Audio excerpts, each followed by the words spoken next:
Alright, you know what I'm saying? YouTube was good. We got SpongeBob Conspiracy #2, the television theory. Now, man, I'm gonna lie. You don't have a childhood if you never watched SpongeBob. Okay? That's just a fact. Like that's an actual fact. If you didn't know that, now you know. But yeah, we got Alex Beal. I'm pretty sure it's pronounced. SpongeBob Conspiracy. Let's hop right into this. You know what I'm saying? If you guys want more SpongeBob Conspiracy reactions, I think you made like 8 of them so far. Comment down below. Let's hop right into this. The show SpongeBob SquarePants is not what you think it is. There is a secret group of puppet masters who are always watching the citizens of Bikini Bottom and pulling the strings. Hidden within Bikini Bottom are spies that keep an eye on the characters and make sure everything goes to plan. This is a conspiracy that will fundamentally change the I remember that gorilla episode. SpongeBob SquarePants, and I believe that gorilla was he weirded me out back the then. Creators, and I'm gonna prove it. This is the television theory. I'm here for it.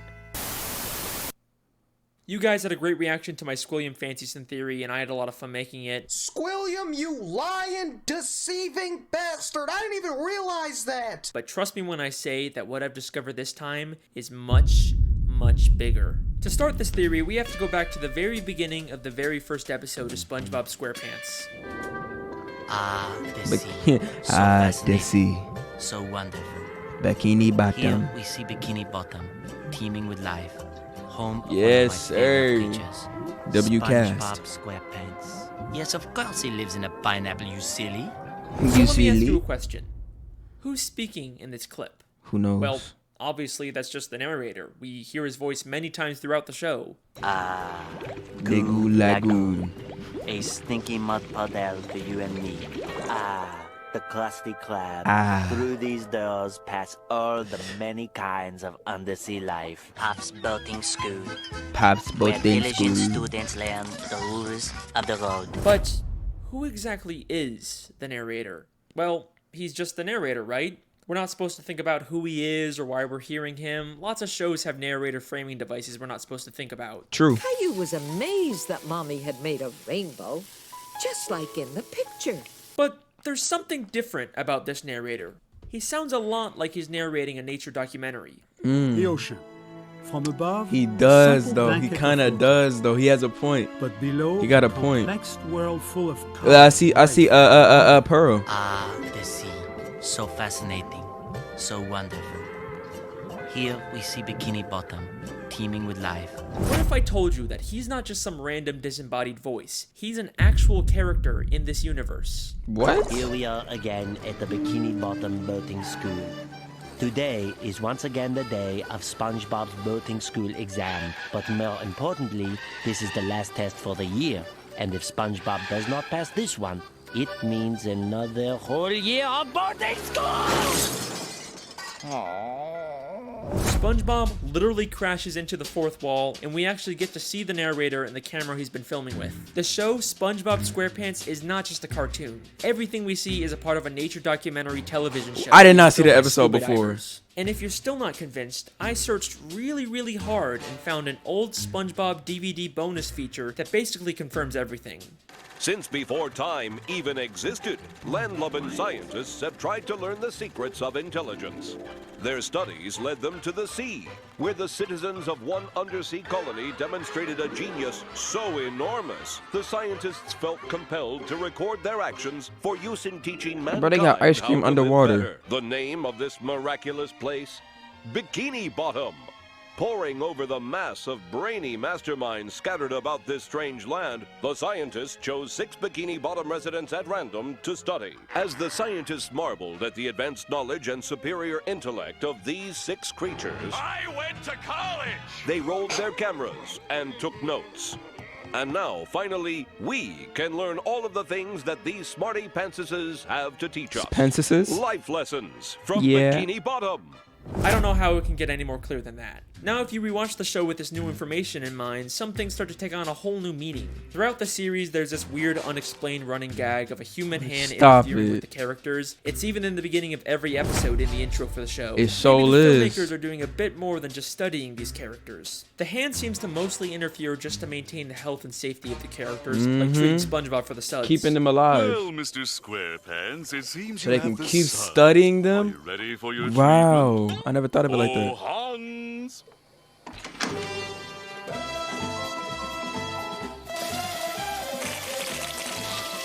I remember this. Yo! It makes sense that the filmmakers wouldn't forgot want to about risk the that. safety of their main character. After all, there's no show without SpongeBob, but that's not the only reason True. why they interfere. Season 3, Episode 16, I Had an Accident, is infamous for having one of the most absurd, confusing endings in the entire show. It ends with a real gorilla suddenly coming out of a Patrick costume and attacking the characters. A real gorilla? Huh?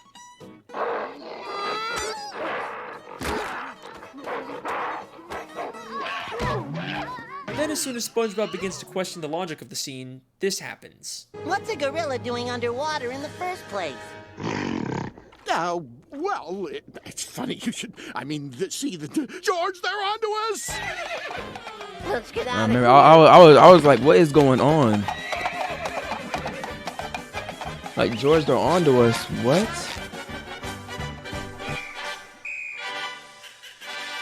Right, that's me on the Kim to left. I'm like, SpongeBob is a weird show, but this has always stuck out as being just a little too weird. But knowing what we know now, I think I can explain what's going on here. This isn't a real gorilla. Every other land animal we've seen underwater wears a helmet and is drawn in a cartoony style. The gorilla is shown in a live-action style, and the only time we ever see live-action characters is when they're human. So I believe both the gorilla and the horse he rides away on are humans wearing costumes. The filmmakers set this whole thing up just to make the episode more entertaining. It's starting to seem like this isn't strictly a nature documentary anymore. It's more of a reality TV nah, not the show made for Kardashians. entertainment. Who knows what other absurd elements of the show are actually put there by the Yeah, filmmakers to yeah, make the go show more entertaining SpongeBob. and profitable. Although, based on the people's reaction, it doesn't always seem to pay off. But how far will the filmmakers go to make the show more profitable? Saturday morning in Bikini Bottom. Saturday SpongeBob morning. is watching his favorite Saturday morning show, The Adventures of Mermaid Man and Barnacle Boy, enjoying a bowl of Mermaid Man and Barnacle Boy bland cereal, and Yo. wearing the official Mermaid Man and Barnacle Boy Blackfist biters. If we think of this as a television show, this sounds an awful lot like a product placement. I mean, listen to how the narrator specifically says the full names of the products. The Adventures of Mermaid Man and Barnacle Boy, Mermaid Man and Barnacle Boy bland cereal, Mermaid Man and Barnacle Boy Blackfist biters. Why don't you let me fix you some of this new Mococo drink? All natural cocoa beans from the upper slopes of Mountain Nicaragua, no artificial sweeteners. What the hell are you talking about?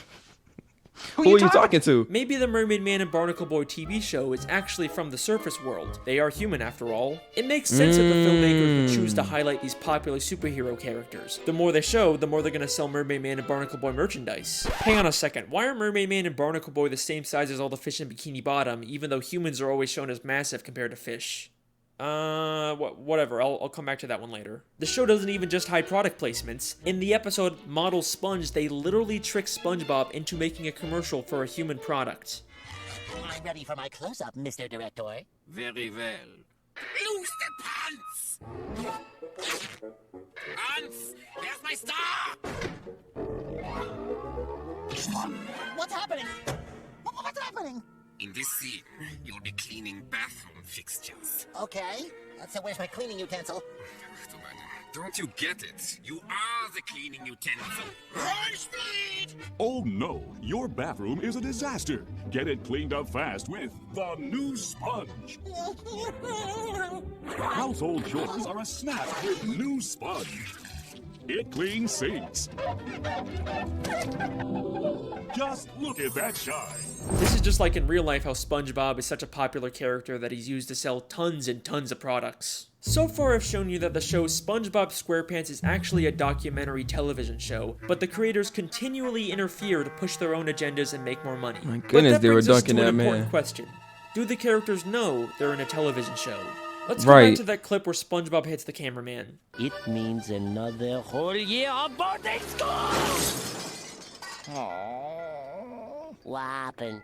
Oh, nothing, SpongeBob.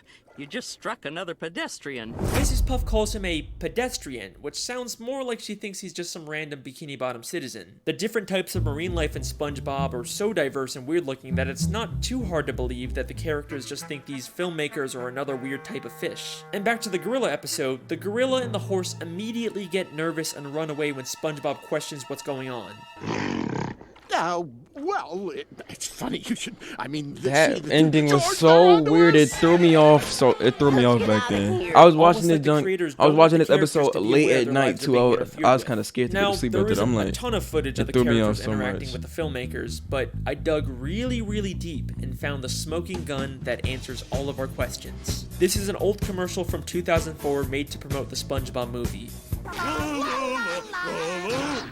SpongeBob, what kind of jellyfish is that? It's not a jellyfish, Patrick. It's a spaceship.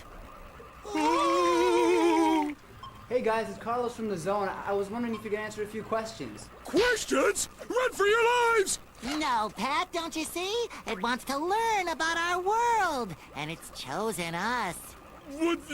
So do you think they think humans are aliens? This is crazy. A submarine comes down to SpongeBob and Patrick to ask questions to promote the new movie. SpongeBob and Patrick are clearly confused by this and think the submarine is some kind of alien. They also have no idea that they're the stars of a movie. Well, thanks guys. We'll see you in the movie. Bye. Movie? What's that? I know. I don't know. They go right back. Yep. They don't know what's going on. It's pretty clear at this point that the characters are unaware their lives are being filmed and interfered with. They're but confused. there are some characters that have to have some level of awareness. For example, the Dr. Fish that told the human hand to treat SpongeBob, and the Director Fish that directed the commercial for the human world. What makes these characters so special? First off, the Director Fish isn't actually from Bikini Bottom. Before he directed this commercial, we saw him as a citizen of New Kelp City in the episode Whatever Happened to SpongeBob. Out of all the characters they could have used, they specifically chose a character from out of town. Almost like the filmmakers didn't want to use anyone in Bikini Bottom so they wouldn't risk everyone finding out about the television show. Then there's the Dr. Fish. We don't know where he originally came from, but he's an extremely suspicious character. Usually he's purple, but sometimes he's orange, sometimes he's purple with orange hands, sometimes he's a pirate, and he bears a striking resemblance to Dr. Manowar from the Jellyfish Convention. And now it only hurts when you touch it. He is orange sometimes. Why does he have so many different disguises and identities? What is he hiding? I believe hidden throughout Bikini Bottom are spies like this, who are aware they're in a television show and keep tabs on the main characters and make sure everything goes to plan. There's so many suspicious characters in Bikini Bottom that it could literally be anyone. The mailman, the hot dog vendor, Old Man Jenkins, it could literally be anyone. There's a lot of But what characters if I in told you SpongeBob. that the biggest spy of all isn't some random side character? It's one of the main characters of the show. What? Someone who's been there from the very beginning. Someone who's not even from Bikini Bottom. Someone who's not even from the ocean. That's right. Sandy Cheeks. Sandy Cheeks is the thrill-seeking scientific squirrel from Texas who lives underwater in her tree dome. But why did she come to Bikini Bottom? In the episode Chimps Ahoy, we find out she was hired by a group of chimpanzees to come underwater and create inventions. But why does she need to be underwater to make inventions? She could have just as easily have made any of her inventions on land. It must be extremely expensive to maintain a giant dome of air underwater. There is no way the only reason she's here is to make random inventions. I think this whole episode is an elaborate ruse to throw off the other characters from the real reason Sandy is in Bikini Bottom. To spy on the main characters and make sure the show stays on track. Many of the times the characters are in danger, Sandy conveniently steps in to save the day. She does save the day a lot. Episode plots are driven by an invention Sandy creates. Everything she does is a calculated move to carry out the hidden agenda of the filmmakers. Her entire friendship with SpongeBob and the other characters is built on a lie. But you're probably saying, Sandy is a sweet, friendly squirrel. There's no way she's behind this. You're not convinced yet? That's okay. Because what I'm about to show you is so mind-blowing, so insanely revealing, that it's actually the whole reason I decided to make this video. Get ready for the big one. Season 10, Episode 10, Feral Friends, scared, is the episode that bro. unlocks I don't this know why. entire mystery. During a birthday party, a green moon suddenly appears and turns everyone I except remember Sandy this. into less evolved, real-life versions of themselves. Sandy is completely caught off guard by this and decides to call someone for help. And take a guess who she calls.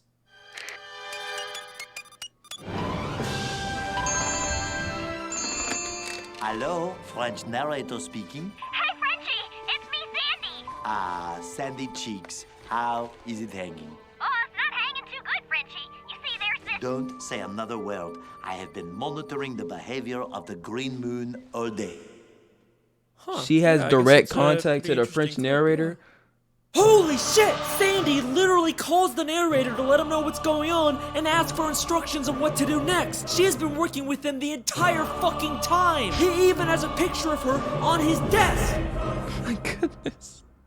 This is where I originally planned on ending the video, but there is still one small issue with the television theory. Just one nagging plot hole that contradicts everything. If this is all a television show filmed by scuba divers, then how are we seeing inside the buildings? It's not like any of the humans filming the show could fit inside. Right, won't they notice? The one annoying thing that keeps this theory from being complete. I mean, the most logical explanation is that they have hidden cameras inside of everyone's homes, but we never really see anything like that. Holy shit. Season 6, Episode 24, Truth or Square. The SpongeBob 10th anniversary Nah, that just gave me chills. I remember this episode because Mr. Krabs had a secret compartment. Evidence comes from when the characters get lost in the Krusty Krab vents and end up in a room full of monitors showing live footage of all of their homes. Oh, my house is on TV. All of our houses are on TV. Gary the Snail, you get down from that bed this instant. Hey, there's my house! Look, it's Sandy!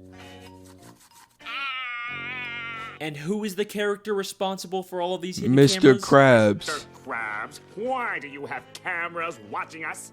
Oh, I just want to make sure you all floss after every meal. Thank you, Mr. Krabs. Dental hygiene is very, very important. Dental hygiene? Eugene, you lying bastard. Of course he would sell out his friends for a quick buck. And if there's any part of you that thinks there's some chance Mr. Krabs has all these hidden cameras for some other reason, then take a look at what happens next. Hey, who are those guys? I think it's us, Patrick. But who are they? Alright, they're not even trying to hide it anymore. A cameraman and a boom operator have been following around the characters this entire time. And they didn't just like notice? The gorilla, as soon as they get seen, they make a run for it. The case is closed. The television theory is something the show has That gave consistently me alluded to chills. from the I don't very like first it. episode to the newest episode. This my Maybe one day the childhood, show bro. will I actually can't- directly you address feel it, and our me? characters will discover the real truth about their world. But regardless, that's my theory. I hope you guys enjoyed. Let me know Your what you think in theory, the you comments. got Make sure the to proof. subscribe if you want to see more. See you next time. Hey, whoa, hang on a second. You thought I forgot about the Mermaid Man and Oh, I Barnacle forgot Boy about thing, that. didn't ya? I forgot. Alright, here's a quick bonus theory. Mermaid Man and Barnacle Boy were two superheroes that fought crime underwater and protected the sea from evil. Whether or not they actually did this or was all staged for television isn't clear, but they both spent their lives underwater until they became old and retired. But after spending so much time under the sea, they no longer fit in with human society. Plus, Mermaid Man is clearly dealing with some form of dementia and PTSD from fighting evil. But you can't retire. There's evil afoot. What evil?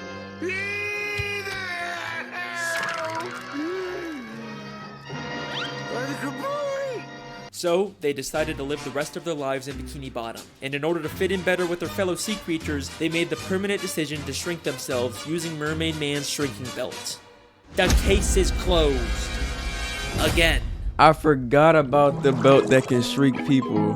Oh, that's a nasty video. Look at Mrs. Puff's face. That's next stuff. If y'all enjoyed the video, make sure you guys hit that like button and subscribe. And if you want more Alex Bill reactions, comment down below, man.